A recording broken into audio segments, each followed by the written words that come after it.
Hi friends. और मैं थोड़ा सा इस वीडियो में आज डिस्कस करूँगा म्यूचुअल फंड्स को। तो म्यूचुअल फंड बेसिकली क्या होता है? म्यूचुअल फंड जो है, म्यूचुअल फंड हम उनको इस तरीके से देखते हैं कि जैसे म्यूचुअल फंड में हम जो है उसमें सिस्टम ये होता है कि आप जो भी पैसा उसमें इन्वेस्ट करते हैं उसके अगेंस्ट में आपके इन्वेस्टिंग अमाउंट के अगेंस्ट में आपको यूनिट्स मिलती हैं। इसको बेहतर तरीके से समझाने के लिए मैं ऐसे समझाऊँ इसको कि अगर मान लीजिए जैसे कोई कंपनी है, कह रही है, कोई भी एएमसीज़ हैं, बहुत सारी एएमसीज़ हैं, माने जिसको कहा जाता है कि एसेट मैनेजमेंट कंपनी, एचडीएफसी है, निपॉन है और एसबीआई है। तो ये लोग क्या करते हैं, ये अपने अपने म्यूचुअल फंड्स लेके आते हैं। तो जब म्यूचुअल फंड्स लेके आते हैं तो उसकी फेस वैल्यू 10 रुपये के हिसाब से पकड़ी जाती है। 10 रुपये इन द मीन्स ऑफ कि 10 रुपये का एक यूनिट होता है। जैसे मान लीजिए आपने शुरुआती तौर पर अगर कोई इस तरीके का आ रहा है यूनिट, आपने अगर उसमें 1000 रुपये लगाए तो आपको 100 यूनिट मिलेंगे पहली बार में। तो वो जो है इनिशियल हुआ। उसके बाद क्या होता है, उसमें हमारे पास ऑप्शंस होता है कि हम उसमें एक एसआईपी कर लें, या फिर उसमें इस तरीके के भी ऑप्शंस होते हैं कि हम उसको लमसम भी कर सकते हैं, एक साथ पैसा डाल सकते हैं, या फिर एसआईपी कर सकते हैं। जैसे हर महीने हमने एसआईपी की तरह उस पे पैसा डालना शुरू किया। तो बेसिकली ये होता है जो बेसिक स्ट्रक्चर की, माने हम जो पैसा डालते हैं उसके एवरेज में हमको एक यूनिट्स मिलती हैं, और उसका जो वैल्यू पकड़ा जाता है वो एक एनएवी के रूप में पकड़ा जाता है। एनएवी क्या होता है? Net asset value. माने जो भी हमारे पास एक यूनिट है, अगर मान लीजिए हमने 10 रुपये पे लगाया, और अगर मैं उसको लंबे होराइज़न में बात करूँ थोड़ी देर के लिए, कि 10 रुपये की कोई चीज़ आज हमने खरीदी, जैसे शेयर में होता है, हम 10 रुपये की कोई चीज़ खरीदते हैं, उसको हम 15 में बेचते हैं, तो 5 रुपये का हमारा गेन हुआ, प्रॉफिट हुआ। तो उसी तरीके से एनएवी भी इसी तरीके से होता है कि जो 10 रुपये का एनएवी है, आज आपने ख़रीदा है, आपके पास जो भी यूनिट्स इकट्ठा हो रही हैं, तो उसका एक एवरेज एनएवी बनता चलता है। कि माने हम अगर मान लीजिए लंबे समय में हमने करीब 7 साल 8 साल 10 साल तक हमने उसमें थोड़ा थोड़ा करके पैसा इकट्ठा किया है, तो जितने भी यूनिट्स हमको मिल रहे हैं ऑन दैट डेट, जिस दिन हमको अगर पैसे की ज़रूरत है या विड्रॉ करना है या फिर हमको उसकी वैल्यू देखनी है, तो उस समय जो ऑन दैट डेट क्या एनएवी है, बेसिकली एनएवी जो है वो एक दिन पहले चलता है। माने आज आप देखोगे तो कल रात तक का एनएवी आपको दिखाएगा, और फिर आज जब सारा दिन निकल जाएगा तो अगले दिन फिर एनएवी एडजस्ट होता है या अपडेट होता है। तो इस तरीके का सिस्टम होता है, सॉरी। तो उसके बेसिस पे हम इसको देखते हैं कि आपका जो एनएवी है वो एक्चुअल वैल्यू बताता है। इसको हम एनएवी का फुल फॉर्म है नेट एसेट वैल्यू। तो कभी का आपको अगर कोई बताए कि नेट एसेट वैल्यू, तो आप कंफ्यूज मत होइए, ये एनएवी है बेसिकली। तो ये होता है जर्नल स्ट्रक्चर कि कैसे म्यूचुअल फंड्स चलते हैं। म्यूचुअल फंड्स में हम पैसा लगाते जाते हैं लंबे समय में, और उसके बेसिस पे एनएवी कैलकुलेट होता है जैसे जैसे उसमें इन्वेस्टमेंट आता है या जैसे जैसे मार्केट आगे बढ़ता है। तो मैं उसको अभी और आपको एक्सप्लेन करूँगा। तो म्यूचुअल फंड्स जो हैं कई तरीके के होते हैं। दो तरीके के बेसिक जो जो होते हैं, कुछ होते हैं ओपन फंडेड होते हैं। ओपन एंडेड होते हैं, क्लोज एंडेड होते हैं। ओपन एंडेड ये होते हैं कि जो जिनमें आप रेगुलर पैसा डाल सकते हैं, और क्लोज एंडेड होते हैं जिनमें आपने एक पीरियड भर तक का समय देते हैं, वो आप जो भी पैसा डालना है आप डाल दीजिए, उसके बाद वो बंद हो जाता है, उसमें और फिर ऐड नहीं होता है।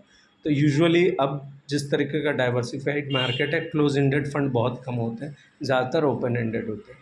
तो ये हुआ एक तरीके की बात। अच्छा, इसके बाद और जो है फंड्स जो हैं, एक्टिव फंड होता है और पैसिव फंड होता है। पैसिव फंड क्या होता है? पैसिव फंड होता है और हाइब्रिड फंड होता है। ये तीन तरीके के फंड होते हैं। तो इनको जो है अलग अलग तरीके से, एक्टिव फंड ये होता है कि जो कोई भी एमसीज होती हैं एक्टिव फंड में क्या करती हैं, एक फ़ंड मैनेजर रखती हैं। और फंड मैनेजर जब रखती हैं तो फंड मैनेजर का वो क्या काम करता है, वो जैसे जैसे मार्केट चलता है उसको जो बेहतर अपॉर्चुनिटीज़ दिखती हैं, तो वो एसेट का जो एलोकेशन है, माने जिस शेयर में लगा हुआ है पैसा, मान लीजिए ये लोग भी क्या करते हैं, जो हम फंड देते हैं उसको शेयर मार्केट में ही लगाया जाता है। बेसिकली आज उन्होंने इन्वेस्टमेंट से ए कंपनी में कर रखा है, उनको लग रहा है कि ए से ज़्यादा बी कंपनी ज़्यादा अच्छा चलेगी, तो ए से पैसा निकाल कर बी में लगा दिया जाता है। तो बेसिकली ये जो है ये एक्टिव फंड्स होते हैं। जो एक्टिव जिसमें एक फ़ंड मैनेजर होता है उसका काम ही यही होता है कि वो पैसे को बेहतर तरीके से मैनेज करे। बेसिकली उसका कोशिश ये होती है कि ज़्यादा से ज़्यादा रिटर्न जनरेट करके दें हमको। एक्टिव फ़ंड वो होते हैं, उसमें कुछ चीज़ें ये होती हैं कि उसके चार्जेस ज़्यादा होते हैं, उसमें एक्सपेंस रेशियो ज़्यादा होता है, उसमें एग्ज़िट लोड ज़्यादा होता है। अब ये एग्ज़िट लोड और एक्सपेंस रेशियो क्या है, ये मैं आपको आगे समझाता हूँ। तो just for the making sense, क्योंकि मेरी बात का मतलब बने, तो इसलिए बहुत सारे लोग जानते होंगे, जो नहीं जानते उनके लिए मैं एक्सप्लेन करूँगा उन सारी चीज़ों को। तो फ्लो में चलते हैं। तो एक्टिव फ़ंड जो होता है, एक्टिव फ़ंड माने ये होता है जिसमें कि एक फ़ंड मैनेजर होता है और उसका काम होता है कि उसमें जो भी फ़ंड आ रहा है उस म्यूचुअल फ़ंड में, उसको एक्टिवली मैनेज करेगा, कहाँ बेहतर अपॉर्चुनिटी होगी वहाँ। अब पैसिव फ़ंड क्या होता है, बेसिकली पैसिव फ़ंड वो देखे गए हैं। पैसिव फ़ंड जनरली होता है इंडेक्स फ़ंड। इंडेक्स फंड्स को ही पैसिव फंड कहा जाता है। बेसिकली उसमें होता ये है कि जैसे मान लीजिए हमने निफ्टी में पैसा लगाना है, निफ्टी का एक इंडेक्स फंड है। अब निफ्टी का इंडेक्स फंड कैसे डिसाइड होता है, उसमें बेसिकली एनएससी बीएससी के आप साइट पे जाएंगे तो वो एक इंडेक्सोग्राम होता है। वहाँ वो डिटेल देते हैं कि निफ्टी का जो इस समय का क्या है, माने डिटेल्स किस कंपनी की क्या वेटेज है। तो ये सारा सीक्वेंस वहाँ तय रहता है, उसके बेसिस पे ही इस तरीके के म्यूचुअल फंड बनाए जाते हैं जो बेसिकली निफ्टी के हिसाब से चलते हैं। होता उसमें यही है कि जैसे निफ्टी, मान लीजिए निफ्टी आज जिस जगह पे है वहाँ से 2000 पॉइंट ऊपर गया, तो आपका जो फंड होगा वो भी उसी रेशियो के हिसाब से आगे बढ़ेगा। मान लीजिए आज आपने 10 रुपये का एन खरीद रखा है, तो अगर 2000 पॉइंट बढ़ने के बाद वो एन आपका 10 से 12 पहुंच जाएगा। तो ये फ्लो होता है। बेसिकली पैसिव फंड ये होता है। देखा ये गया पैसिव फंड में लंबे समय में अगर मिनिमम 5 साल से 7 साल का होराइज़न या 10 साल का होराइज़न लेकर चलें, तो देखा यही जा रहा है कि 12 से 14% के बीच में रिटर्न मिलता है वहाँ पर। उस लिहाज से पैसिव फंड बहुत लोग इसलिए ऑप्ट करते हैं क्योंकि किसी के लिए संभव नहीं होता कि हम एक्टिवली उसको चेक करें, तो जनरली लोग छोड़ देते हैं। तो इसीलिए मैं कह रहा हूँ कि एफडी से जो है, इसका कंपैरिजन अगर करें तो एफडी से बेहतर है आपको, क्योंकि एफडी में जो आपको रिटर्न मिल रहा है और एफडी से जो आपको बेहतर रिटर्न इसमें मिल रहा है म्यूचुअल फंड में, उसका कारण यही है। और एक बहुत ही इंपॉर्टेंट चीज़ है जो मैं इस समय मुझे क्लिक कर गई बोलते बोलते, तो इसलिए बहुत छोटा सा उसको यहाँ पर ऐड करना चाहूँगा। आप देख रहे होंगे इस समय प्राइवेट बैंक्स जो हैं वो मिनिमम अकाउंट बैलेंसेस बढ़ा रहे हैं। किसी ने कह दिया कि 15,000 हो जाएगा मिनिमम बैलेंस, किसी ने कह दिया 20,000 हो जाएगा, किसी ने कह दिया 50,000। ये क्यों हो रहा है? ये इसलिए हो रहा है क्योंकि लोगों को अब समझ हो रही है, लोगों को नॉलेज हो रही है, लोग अब एफडी कराने नहीं जा रहे। तो बैंकों के पास एक्चुअल में फ़ंड की शॉर्टेज हो रही है। बैंकों में एफडीज़ जब नहीं हो रही हैं, तो उसका एक बैंकों ने ये विकल्प निकाला है कि मिनिमम अकाउंट बैलेंस जो है उसको एक नए लेवल पे ले जाकर सेट कर दो। इससे क्या होगा, आदमी मजबूर हो जाएगा, उतना फ़ंड तो उसको रखना ही पड़ेगा। तो बैंक ये कर रहे हैं।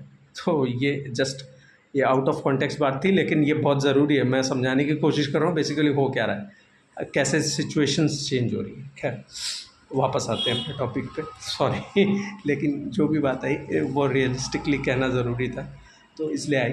तो बेसिकली इस तरीके से होता है। एक्टिव फंड होते हैं, पैसिव फंड होते हैं। तो पैसिव फंड ऐसा होता है जैसे कि ज़्यादातर इंडेक्स फंड होते हैं किसी भी सेक्टर का, जैसे आईटी सेक्टर हो गया, फार्मा सेक्टर हो गया, तो सबके अलग अलग इंडेक्स फंड है। उसमें कौन कौन से स्टॉक हैं, कौन कौन से स्टॉक के, हर स्टॉक का अपना एक वेटेज होता है। जैसे आप अगर किसी भी सेक्टर में जाएंगे तो उस सेक्टर में उस कंपनी का क्या वेटेज है, उस पर बहुत कुछ निर्भर करता है। तो बेसिकली ये सब एनएससी बीएससी पे आपको मिल जाएगा। आप देखेंगे अगर कि मुझे अगर लगाना है किसी भी इंडेक्स में, पर्टिकुलरली मुझे आईटी में लगाना है, या मुझे फार्मा में लगाना है, या मुझे ऑयल एंड गैस में लगाना है, तो उसका एक इंडेक्स बना हुआ है। उसमें आप जाकर देखेंगे, जैसे ऑयल एंड गैस में मैं बताऊँ बीपीसीएल, एचपीसीएल, आईओसी और ओएनजीसी, गेल और एनटीपीसी, शायद वो सारे उसमें एक साथ एकोमोडेटेड हैं, सबके अलग अलग वेटेज है। तो आप जब किसी भी उस तरीके के फ़ंड में पैसा लगाएंगे तो वो बेसिकली उसी वेटेज में, आपका जो 100 रुपये या 1000 रुपये आप लगा रहे हैं, तो उसमें से आपका जैसे वेटेज, मान लीजिए थोड़ी देर के लिए एक्सप्लेन करने के लिए कि बीपीसीएल का वेटेज 20% है, तो आपने जो 1000 रुपया दिया उसका 200 रुपया बीपीसीएल में लगेगा।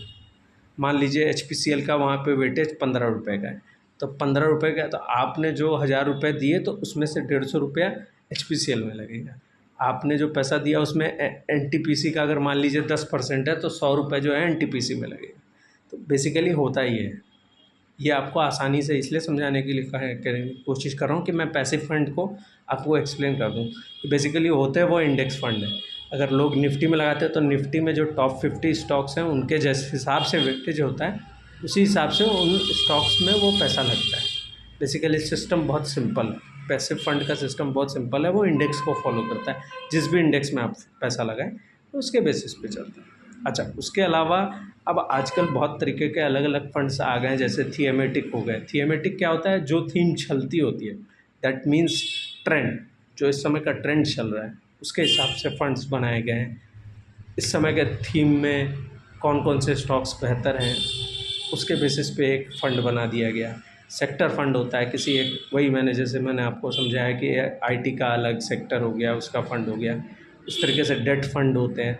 तो ये सारे अलग अलग तरीके का फ़ंड होते हैं। आई होप कि मैं समझा पाया हूँगा आपको कि कितने अलग अलग तरीके के फ़ंड्स होते हैं।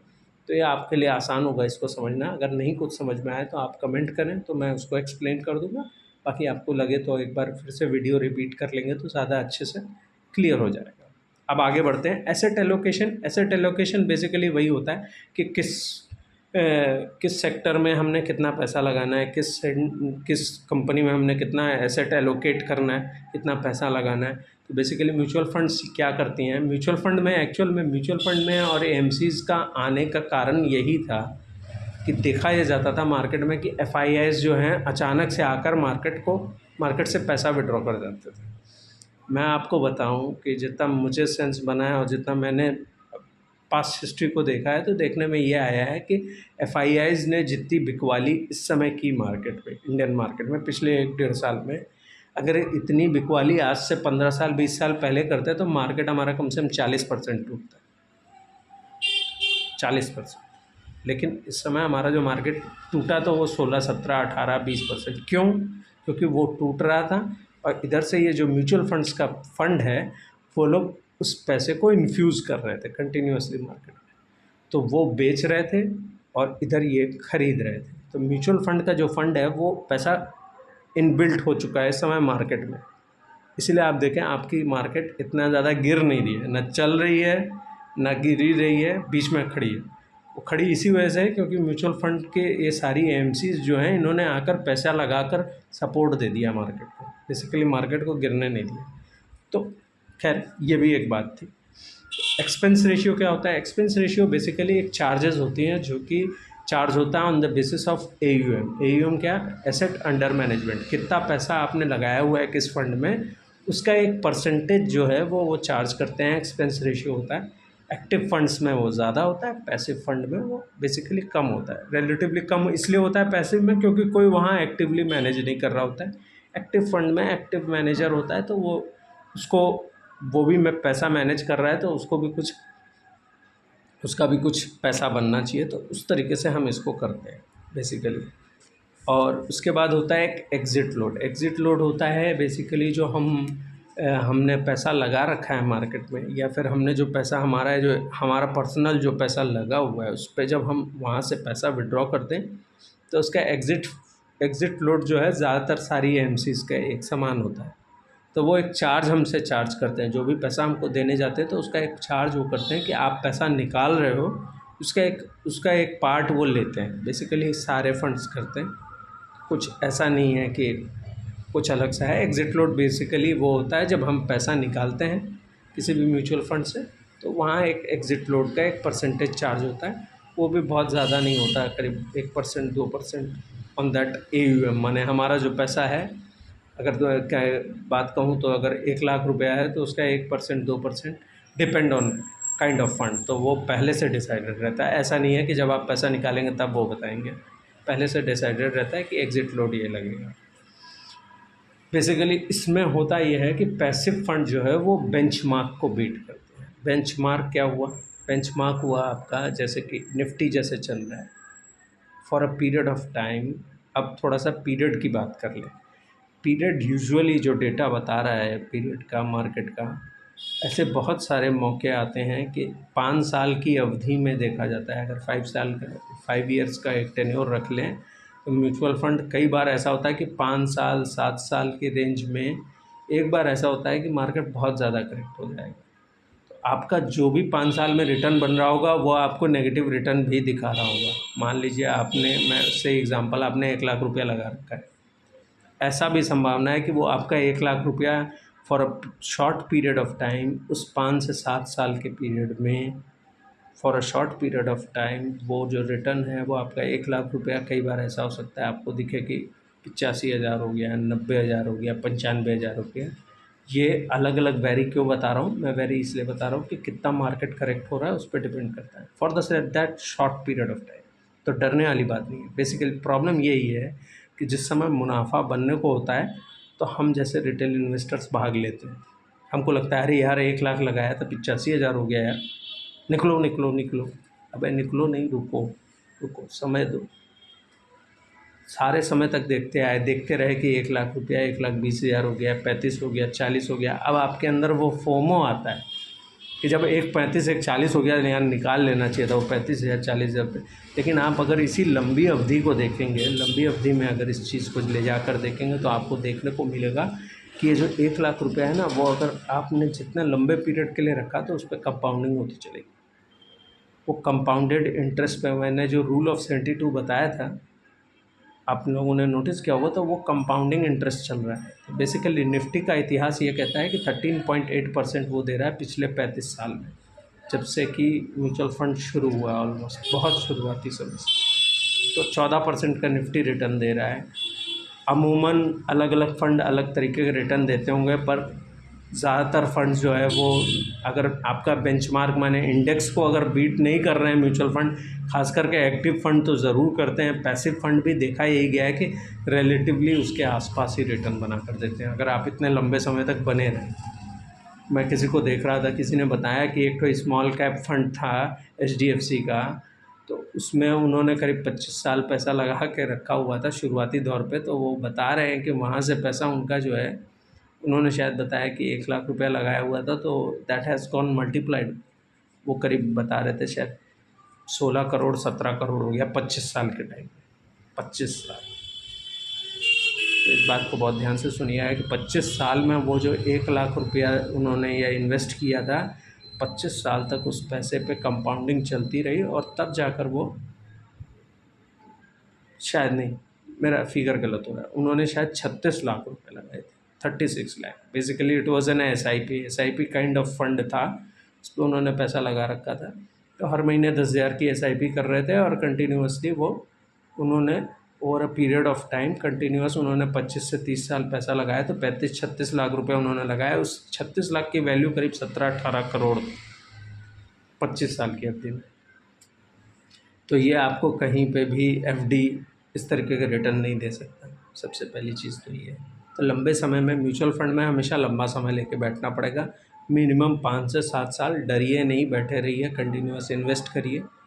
अच्छा, अब एक और थोड़ा सा अलग सी बात करूँ तो बेसिकली म्यूचुअल फंड पे मेरा ये राय बनती है, अगर आप म्यूचुअल फंड तभी करें जब आप एक्टिवली उसमें पैसा लगा सकते हैं और लंबे समय में। अब इसमें एक टर्म आता है एसआईपी बोल के। एसआईपी में यूजुअली देखने में ये आता है कि एसआईपी में जब आप पैसा लगाते हैं तो over a longer term of horizon पे आपका रिटर्न ठीक ठाक बन जाता है। बट मेरा ये सजेशन होगा कि अगर आप एक्टिवली अपना म्यूचुअल फंड खुद मैनेज करते हैं तो बेस्ट उपाय होगा आपका अल्फ़ा जनरेट करने की कोशिश करनी चाहिए। अब अल्फ़ा क्या होता है? अल्फ़ा होता है जो आपके निफ्टी रिटर्न बना कर दे रहा है उससे ज़्यादा रिटर्न कमाना। निफ्टी का मैंने जैसे बताया कि 13-14% का एवरेज रिटर्न है। अब आप चाहते हो कि आपको 16%, 17%, 18% रिटर्न, तो कैसे बनेगा? लोगों का ये सवाल होगा कि कैसे करें। इसमें मेरा ये मानना है, या तो आप स्टेप अप एसआईपी करिए, वो एक तरीका है। उस पर आपको क्या होगा, आपको एक्स्ट्रा पैसा लगाना पड़ेगा। अब बहुत लोगों के पास ये प्रॉब्लम है, भाई एक्स्ट्रा पैसा कहाँ से लाए?